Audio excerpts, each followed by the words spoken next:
बिस्मिल्लाहिर्रहमानिर्रहीम। स्टूडेंट्स, हम next question लेके आ गए हैं एक्सरसाइज 2.7 और वो एक्सरसाइज हमें कहती है कि फैक्टराइज करें क्वेश्चंस को।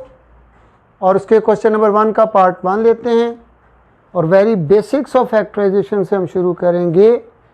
फैक्टराइज का मतलब क्या होता है कि हमने उसमें से उसको ऐसे दो हिस्सों में बांटना होता है कि जिनको मल्टीप्लाई करें तो आंसर जो है वो ओरिजिनल वन आ जाए।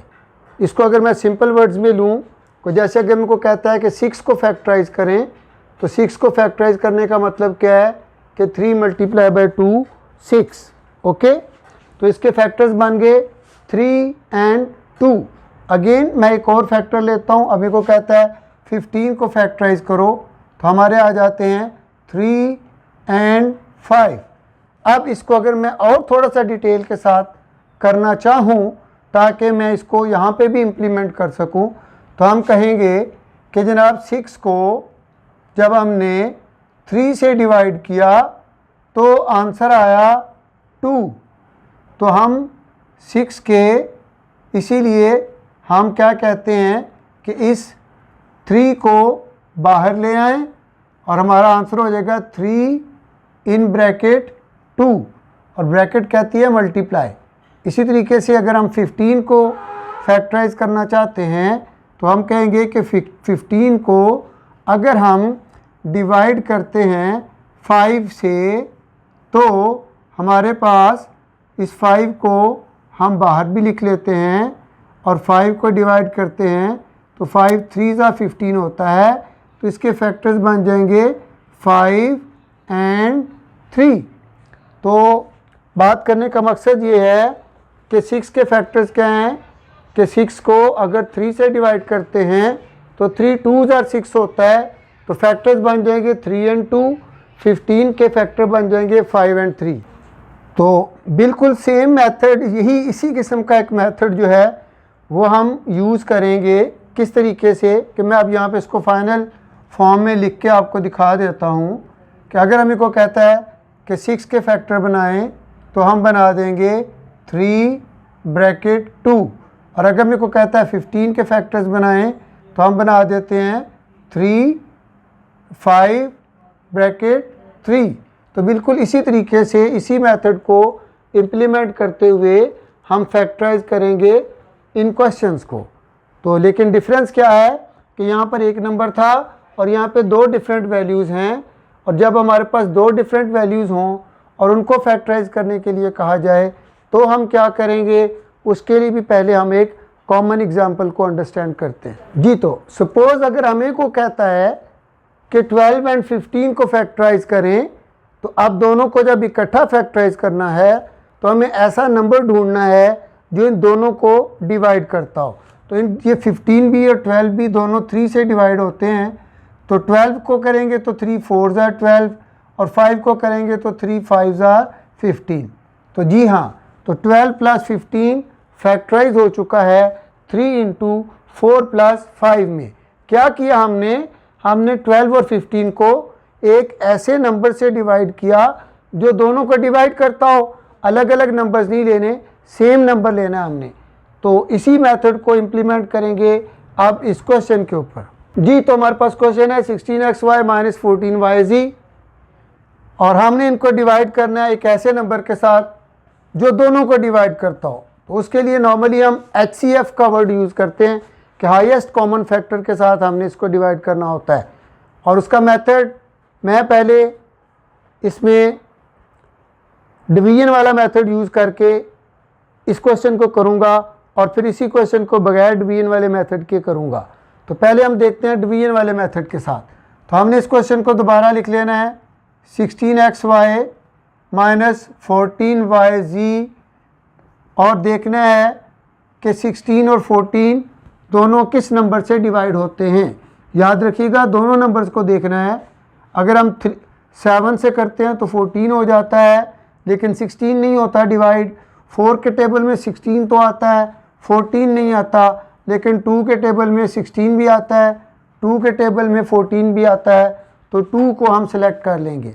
उसके बाद x और y में से अगर हम देखें x पहली वैल्यू में है, दूसरी में नहीं है, y पहली में भी है और दूसरी में भी है, तो इसको हम लोग लिख लेंगे। उसके बाद z को देखते हैं तो दूसरी वैल्यू में है, पहली में नहीं है, तो उसको भी हम नहीं लिखेंगे। तो 2y पहली टर्म को भी डिवाइड करता है, 2y सेकंड टर्म को भी डिवाइड करता है, तो हम ब्रैकेट लगा के 2y को बाहर लिख लेंगे और फिर हम इनको डिवाइड करना शुरू कर देंगे। 2y ब्रैकेट 2 8 जा 16 होता है, y से y कट गया, 2 7 जा 14 होता है, y से y कट हो गया, हमारे पास इधर रह गया 8x माइनस यहाँ पे रह गया 7z। राइट बेटा, तो ये डिवीजन मेथड से मैंने इसको किया। ये ज़रा स्टार्ट में आपके लिए बेहतर रहता है उन स्टूडेंट्स के लिए जो भी फैक्टराइजेशन को स्टार्ट कर रहे हैं।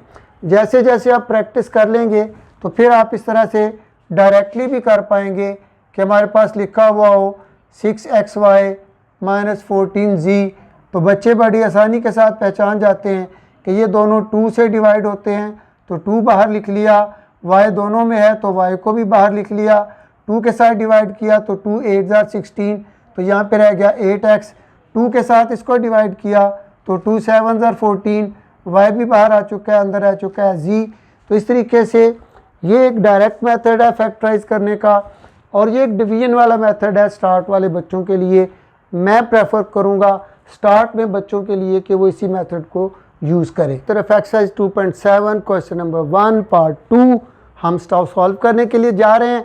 तो लेट्स स्टार्ट नाउ। तो बेटा हम देखते हैं डिवीजन मेथड को पहले हम अप्लाई करेंगे। तो हम देखते हैं इस क्वेश्चन को दोबारा से एक बार लिख लेना है, वहीं पर स्टार्ट नहीं हो जाना उसको करने के लिए, ताकि आपके पास ओरिजिनल क्वेश्चन जो है वो मौजूद रहे। और उसके बाद हमने क्या करना है बेटा, हमने देखना है कि ये दो नंबर्स बड़े से बड़े किस नंबर से डिवाइड होते हैं। जी मैं फिर रिपीट कर रहा हूँ, HCF हाईएस्ट कॉमन फैक्टर, बड़े से बड़ा नंबर जो दोनों को डिवाइड करता है। वैसे तो देखें तो 30 को 3 भी डिवाइड करता है, 45 को भी 3 डिवाइड करता है ना। उसके अलावा अगर हम लोग और बड़े नंबर्स की तरफ जाते हैं तो फिर 6 जो है वो 30 को डिवाइड करता है, इसको डिवाइड नहीं करता।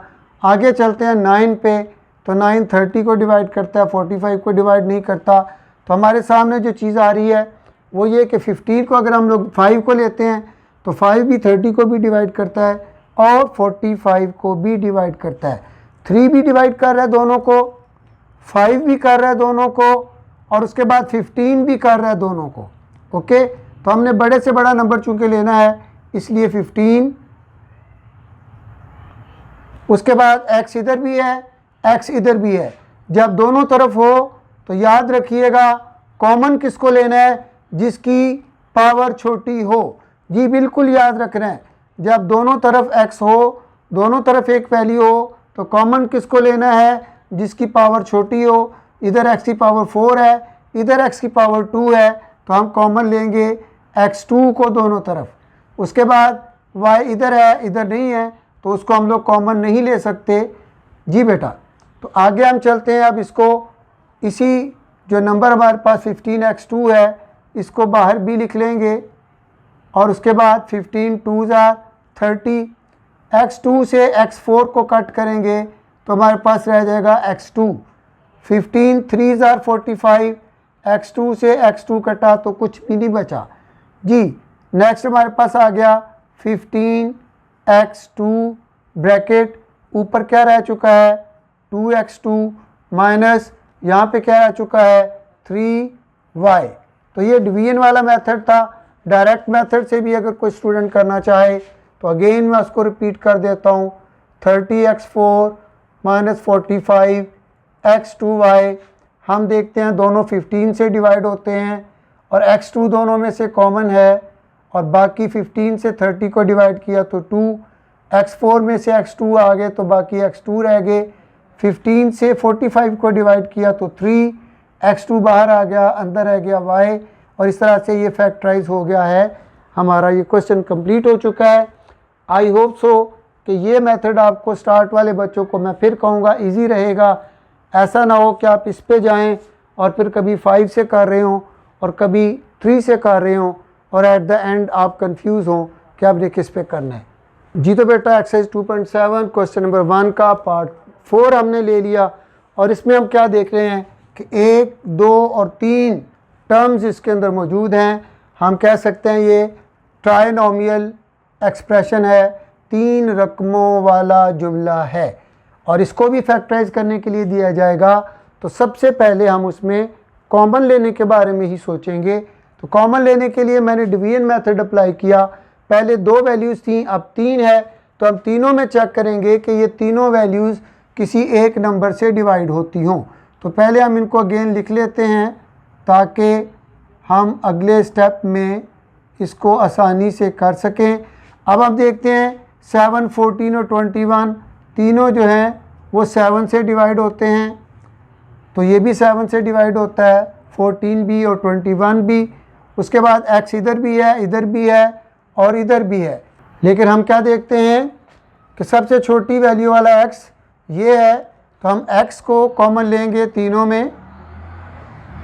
उसके बाद हम देखते हैं कि इधर y है बट इधर भी नहीं है और इधर भी नहीं है, इसलिए हम y को कॉमन इसमें से नहीं ले सकते।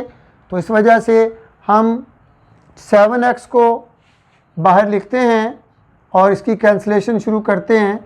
7x से x3 कैंसिल हुआ, x4 कैंसिल हुआ, x3 रह गया, 7 2s are 14, x से x3 कैंसिल हुआ तो x2 रह गया। उसके बाद 7 3s are 21, x से x कैंसिल हो गया। हमारे पास आ चुका है 7x इंटू यहाँ पर रह जाएगा x3 minus 2x2y plus 3y3। जी x2 ये वाला और y ये वाला, ओके, क्योंकि इस y को भूल के छोड़ नहीं जाना कहीं कि आप 2x2 लिख दें और y को छोड़ दें। और इस तरीके से ये क्वेश्चन हमारा कंप्लीट हो चुका है। अगर हम लोग डायरेक्ट मेथड से भी करेंगे तो भी यही होगा कि 7x को कॉमन निकालेंगे और बाकी हमारे पास बच जाएंगे।